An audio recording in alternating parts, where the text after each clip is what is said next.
Everyone, welcome to Meera's kitchen. આ વિડીયોમાં હું તમને એકદમ ચીઝી એવા ચીઝ બોલની રેસીપી શેર કરીશ। બહારથી એકદમ ક્રિસ્પી બનશે અને અંદરથી એકદમ સોફ્ટ અને ચીઝી સ્ટફિંગ બનશે। આ રીતે તમે ટ્રાય કરશો તો બધાને બહુ જ ગમશે। તો ચલો જોઈએ એ રેસીપી। ચીઝ બોલ બનાવવા માટે પહેલાં તો આપણે બ્રેડ ક્રમ્સ બનાવવાના છે। તો બ્રેડ ક્રમ્સ કેવી રીતના બનાવવા એ હું તમને અત્યારે બતાવીશ। એના માટે અત્યારે મેં બ્રેડની સ્લાઇસીસ લઈ લીધી છે આવી રીતના। હવે એક નોનસ્ટિક તવી લઈ લઈશું, ગેસ ઓન કરી દઈશું। ગરમ થાય નોનસ્ટિક તવી એટલે એમાં આપણે બ્રેડની સ્લાઇસીસ એડ કરી દઈશું। બંને સાઈડથી પ્રોપરલી કૂક કરી લઈશું, ગોલ્ડન બ્રાઉન કલર જેવી થાય ત્યાં સુધી। તો અત્યારે એક સાઈડથી થઈ ગઈ છે તો બીજી સાઈડ ટર્ન કરી અને ક્રિસ્પી કરી લઈશું। એકદમ આપ સાંભળી શકો છો ક્રિસ્પી થઈ ગઈ છે।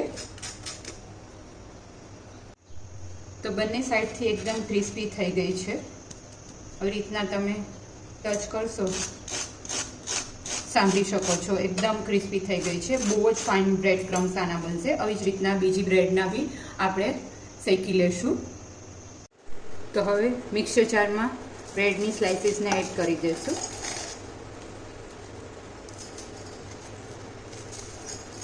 અને ક્રશ કરી લેવાના છે આને।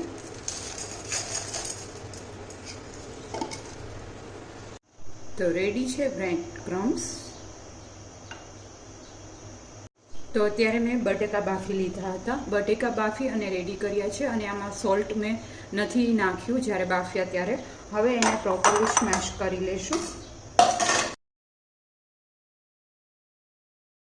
તો બટાકા એકદમ પ્રોપરલી મિક્સઅપ થઈ ગયા છે। ચીઝ લઈ લીધું છે અત્યારે ખમણીને આવી રીતના। બહુ ઝાઝું ચીઝ નથી લીધું કેમ કે હું સ્ટફ કરી અને બોલ્સ બનાવવાની છું। જો તમે સ્ટફ કરી અને બોલ્સ ના બનાવવાના હોય તો વધારે લઈ શકો। અને પનીર બી લઈ લઈશું। બેનો રેશિયો સેમ રાખીશું, ચીઝ અને પનીર બંને ખમણીને જ આપણે અત્યારે લેશું જેથી કરીને પ્રોપરલી મિક્સઅપ થઈ જાય।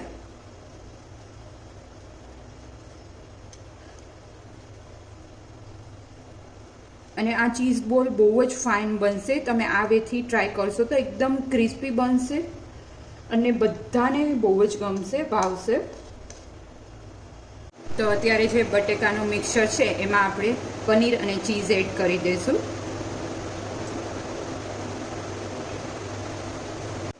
પછી આમાં આપણે સોલ્ટ એડ કરી દઈશું એઝ પર ધ ટેસ્ટ। બટાકામાં મેં એડ નથી કર્યું પણ ખાસ ધ્યાન રાખવાનું ચીઝમાં થોડું સોલ્ટ હોય એટલે એ રીતના આપણે એડ કરવાનું રહેશે। થોડા એવા ચીલી ફ્લેક્સ એડ કરીશું, થોડો એવો ઓરેગાનો હાફ ટીસ્પૂન જેટલો, મરી પાવડર એડ કરીશું હાફ ટીસ્પૂન જેટલું, આદુ લસણની પેસ્ટ એડ કરી દઈશું, કોથમરી એડ કરી દઈશું ઝીણી કટ કરેલી, મકાઈ એડ કરી લેશું। મકાઈને બાફી અને ઝીણી કટ કરી લીધી છે મેં। તીખી મરચી એડ કરી દઈશું, એક ઝીણી ચોપ કરીને લઈ લીધી છે। ગાજર નાનું એક ઝીણું ચોપ કરીને લઈ લીધું છે, સાવ નાનું અથવા તો હાફ લઈ શકો। કેપ્સિકમ લઈ લીધું છે એક નાની વાટકી, એ બી ઝીણું ચોપ કરી લીધું છે। અને આ મિક્સરમાં આપણે થોડું એવું મેંદાનો લોટ, ઓલ પર્પઝ ફ્લોર એડ કરી દઈશું 1 ટેબલસ્પૂન જેટલો। હવે પ્રોપરલી બધું મિક્સઅપ કરી દેવાનું છે। આવી રીતના તમે પાર્ટી અરેન્જ કરતા હોય ઘરે અથવા તો કોઈ ગેસ્ટ આવવાના હોય ત્યારે બનાવવાના હોય તો આને રેડી કરી અને ફ્રીઝમાં તમે રાખી શકો અને પછી જ્યારે તમારે સર્વ કરવું હોય ત્યારે તમે ગરમ ગરમ ફ્રાય કરી અને સર્વ કરી શકો। બહુ જ ફાઇન લાગશે અને બાળકોને તો બહુ જ આવી રીતના ચીઝી ગમતું હોય તો તમે એને બી આવી રીતના ઘરે જ બનાવી અને સર્વ કરી શકો।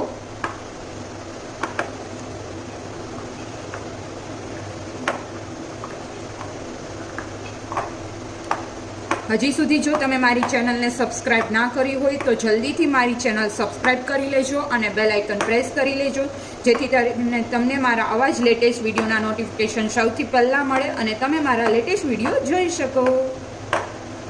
તો આપ જોઈ શકો છો પ્રોપરલી મિક્સઅપ થઈ ગયું છે અને લુક બી બહુ જ ફાઇન આવશે સ્ટફિંગનો। તો આવી રીતના ચીઝના ક્યુબ નાના નાના સાઇઝમાં કટ કરી લીધા છે, જેથી કરીને આપણે આને સ્ટફ કરી શકીએ. હવે આ મસાલો આપણે જે રેડી કર્યો છે એ લઈ લેશું અને આવી રીતના થોડો પોળો કરી અને આ જે ક્યુબ છે એ એડ કરી દેવાનું. ઉપરથી પાછો થોડો મસાલો લઈ રીતના કરી અને રોલ વાળી લેશું. આવી રીતના મીડિયમ ચીઝ બોલ બનાવવાના છે, બહુ મોટા બી નહીં અને બહુ નાના બી નહીં. બહુ જ ફાઇન બનશે, તમે આવેથી ટ્રાય કરશો તો, અને છૂટા બી નહીં પડે. આવી જ રીતના બધા બોલ્સ આપણે વારવાના છે. પહેલાં તો થોડું લઈ લેવાનું બટેકાનું સ્ટફિંગ, અને પછી એક ક્યુબ લઈ લઈશું, વચ્ચે રાખી દઈશું. આવી રીતના પ્રેસ કરી લેવાનું અને ઉપરથી થોડું એવું એડ કરી અને બધું ભેગું કરી દેવાનું. ઇઝીલી તમે આવી રીતના બોલ્સ બનાવી શકશો. આપણે એમાં ઓલ પર્પઝ ફ્લોર એડ કર્યો છે એટલા માટે.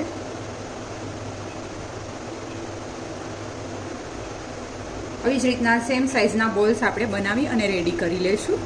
તો રેડી છે બોલ્સ. આને આપણે ફ્રીઝમાં સેટ થવા માટે રાખી દઈશું. જો તમારી પાસે બહુ ઝાઝો ટાઈમ ના હોય તો ફ્રીઝમાં નહીં રાખો તો બી ચાલે. અને જો તમારે ગેસ્ટ આવવાના હોય અને આવી રીતના પ્રિપરેશન પહેલાં કરી અને આ બોલ્સને ફ્રીઝમાં રાખી દો તો બી ચાલે. 3 થી 4 કલાક પહેલાં આવી રીતના બનાવી અને ફ્રીઝમાં રાખી દેવાના. હવે એક બાઉલ લઈ લઈશું અને બોલ્સને ડીપ કરવા માટેનું બેટર બનાવી લઈશું. તો અત્યારે મેં 1/4 કપ મેંદો લઈ લીધો છે અને 1/4 કપ કોર્નફ્લોર લઈ લીધો છે. સોલ્ટ એડ કરી દઈશું as per the test. Better પૂરતું જ આપણે એડ કરવાનું છે, બહુ ઝાઝું એડ નથી કરવાનું. હવે આમાં પાણી એડ કરતા જશું અને બેટર પરફેક્ટ બનાવી લેવાનું છે. બહુ ઘાટું બી નહીં અને એકદમ પતલું બી નહીં, એવી રીતના આ બેટર બનાવવાનું છે.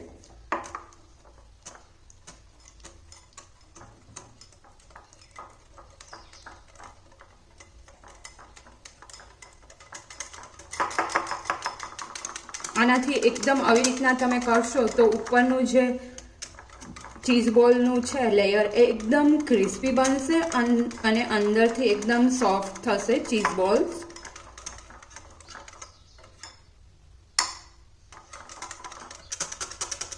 તો અત્યારે બેટરની આપણે કન્સિસ્ટન્સી આવી રીતના કોટ થાય એ રીતની રાખવાની છે. સાવ પતલું બેટર નથી બનાવવાનું, કેમ કે આપણે ચીઝનો યુઝ કર્યો છે તો જે બટેકું અને ચીઝ બંને છૂટું પડી જતું હોય છે જ્યારે ફ્રાય કરીએ ત્યારે. તો આવી રીતના કરશો તો નહીં છૂટું પડે. હવે એક સાઈડ આપણે એક કડાઈમાં અથવા તો પેનમાં ડીપ ફ્રાય કરવા માટે તેલ મૂકી દઈશું ગરમ થવા માટે. તો બોલને રેસ્ટ આપી દીધો હતો ફ્રીઝમાં. હવે બોલ્સ એક એક લઈ અને ડાયરેક્ટલી આ સ્લરીમાં એડ કરી દઈશું. પહેલાં તો આપણે બધી સાઈડથી કોટ કરવાનું છે અને આપ જોઈ શકો છો એક લેયર ટાઈપનું બની ગયું છે. ઉપર એટલું ઘાટું છે. ડાયરેક્ટલી લઈ અને બ્રેડ ક્રમ્સ આપણે રેડી કર્યા હતા એમાં એડ કરી દેવાનું અને બ્રેડ ક્રમ્સથી પ્રોપરલી કોટ કરી દેવાનું છે.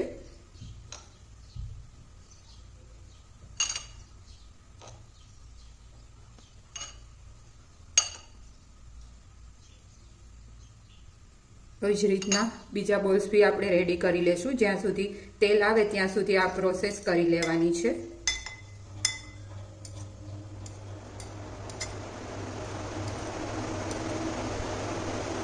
સાવ સ્લોલી આમાંથી આપણે લેવાનું છે જેથી કરીને એનો શેપ છે એ ચેન્જ ના થાય. પછી ઉપરથી આવી રીતના બ્રેડ ક્રમ્સથી કોટ કરી દેવાનું. આવી જ રીતના બધા બોલ્સ આપણે રેડી કરી લઈએ. જ્યારે બી તમે આવી રીતના આમાં બેટરમાં ડીપ કરો બોલ્સને ત્યારે ખાસ ધ્યાન રાખવાનું કે તમારા હાથ બેટરવાળા જે હાથ છે એ બ્રેડ ક્રમ્સમાં ના જાય અને બ્રેડ ક્રમ્સવાળા હાથ છે બેટરમાં ના જાય, કેમ કે બાકી બ્રેડ ક્રમ્સ આમાં આવી જશે તો પ્રોપરલી કોટ નહીં થાય બોલ્સમાં અને બોલ્સ જ્યારે ફ્રાય કરીશું તો છૂટા પડી જશે. એટલે ખાસ ધ્યાન રાખવાનું. આવી રીતના કરશો તો બહુ જ ઇઝીલી તમે કરી શકશો. તો અત્યારે તેલ આવી ગયું છે અને આપણે એને ફ્રાય મીડિયમથી હાઈ ફ્લેમ ઉપર જ કરીશું. એકદમ સ્લોલી બોલ્સને એડ કરી દઈશું. બોલ એડ થઈ જાય પછી થોડો ફ્લેમ ગેસનો વધારી દેવાનો છે અને ટર્ન કરવામાં બહુ જ ધ્યાન રાખવાનું છે, કેમ કે આમાં ચીઝ અને બટાકું બને છે. એટલા માટે જ્યારે આપણે આમાં એડ કરીશું ત્યારે ચીઝ મેલ્ટ થવા લાગશે, એટલે બહુ જ સ્લોલી એને હેન્ડલ કરવાનું. થોડું એવું કૂક થાય પછી જ આપણે એને થોડા ફેરવીશું. બહુ વાર આપણે એને ફેરવવાના નથી, બહુ સ્લોલી જ ફેરવશું, ટર્ન કરીશું, જેથી કરીને અંદરથી ચીઝ નીકળે નહીં. ફ્રાય કરવા ટાઈમે ખાસ ધ્યાન રાખવાનું કે જો તમારો ગેસનો ફ્લેમ સ્લો હશે અથવા તો તેલ ગરમ નહીં હોય પ્રોપરલી, ઠંડુ તેલ હશે, તો આ ચીઝ બોલ એ છૂટા પડી જશે. એટલે ખાસ ટીપ છે આ ચીઝ બોલ બનાવવા માટેની કે ગેસનો ફ્લેમ છે એ થોડો ફૂલ જ રાખવાનો અને બને ત્યાં સુધી તેલ બી એકદમ ગરમ હોવું જોઈએ, તો જ બહુ ફાઇન ચીઝ બોલ બની અને રેડી થશે. બાકી ચાન્સીસ રહે કે તમારા ચીઝ બોલ છે એ થોડા છૂટા પડી જાય. તો આપ જોઈ શકો છો એકદમ ક્રિસ્પી એવા જોઈને જ લાગે છે કે બહુ જ ફાઇન બન્યા છે અને તેલ બી જરા બી દેખાતું જ નથી. હવે આપણે ચીઝ બોલ માટેનું ડીપ બનાવી લઈશું. તો એના માટે કેચઅપ લઈ લઈશું અને એમાં આપણે મેયોનીઝ એડ કરી દઈશું. થોડા એવા ચીલી ફ્લેક્સ એડ કરીશું, થોડો એવો ઓરેગાનો એડ કરીશું જેનાથી બહુ ફાઇન ફ્લેવર આવશે અને થોડી એવી કોથમરી એડ કરીશું. પ્રોપરલી મિક્સઅપ કરી દઈશું. આનાથી બહુ જ ફાઇન ટેસ્ટ આવશે. મોસ્ટલી આપણે બધાના ઘરે આવી રીતના હોય જ છે મેયોનીઝ.